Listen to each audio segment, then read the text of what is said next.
And now Jonah squeezed her hand twice and said, "So, hey, tell me more about your people you're about to drag me into." How to explain the Lebanese Maronites of Boston's North Shore?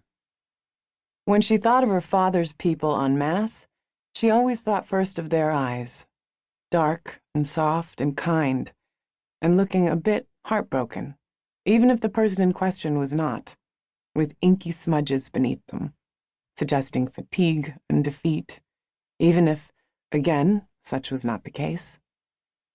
Then pair those eyes, those supple olive faces, with a Boston accent, full of dropped R's and that adenoidal flatness, as though invisible fingers were pinching the nose shut.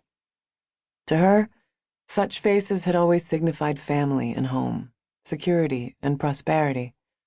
But seeing similar faces in Iraq had provoked other feelings in her. How could a face look so familiar, yet also be a portal to poverty, displacement, terror, despair, bottomless depression, trauma, rage, and, finally, empty resignation? How often she had watched the warmth, the hospitality in such faces at war with the suspicion, the bone-deep anger, the spiritual exhaustion.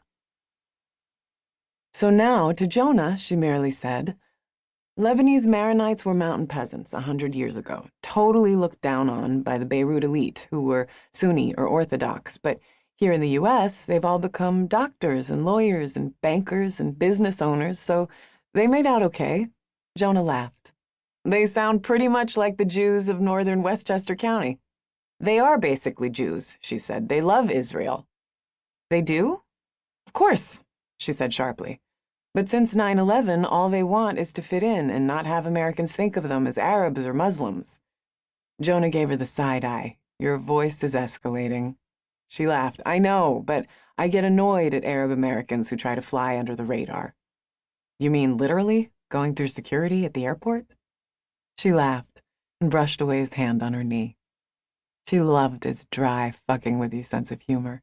Just drive, she commanded.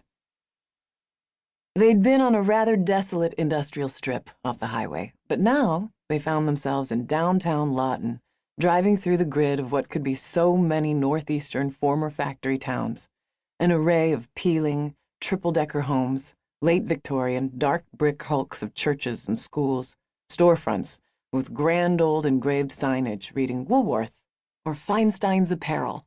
Then in their windows, plywood or tin placards reading Comida Latina or Abogado y Agente de Bienes Raíces. A few buildings, like a library and a municipal office, were clad in early 1970s brutalist concrete gray facades scarred now with graffiti and grime. They passed under an archway sign, slightly the worse for wear, reading Lawton, Immigrant City and Birthplace of Labor Rights. Jonah read the sign aloud. Really? It's true, Rita said, shaking her head and smiling. Well, I don't know about birthplace, but one of the greatest mill workers' strikes in the world happened here in 1912 when the workers' hours were cut. About 20,000 workers from countries all over Europe walked out.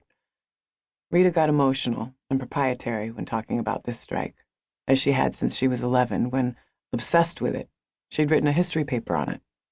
But then, she continued, the textile industry here dried up right around when Puerto Ricans moved here, and the long-timers blamed the Puerto Ricans for ruining the city and moved out, and then the Dominicans and the Southeast Asians moved here, and with no jobs anymore, it became the drug capital of northern New England. And now it's the poorest city in Massachusetts, and the schools are in receivership, and families like mine will only come here once in a blue moon for something like the Maharajan, and they're scared their cars will be stolen, and voila, that's what you're seeing around you now. The once great and mighty Lawton. It's like an old Hudson River town, Jonah commented, except without the trendy hipster renaissance. But it is where I'm from, Rita said. I mean, really from. My family. Much more than the suburbs. She pointed up ahead to the left. That's the church. She rolled down the car windows. Listen. You can hear the music.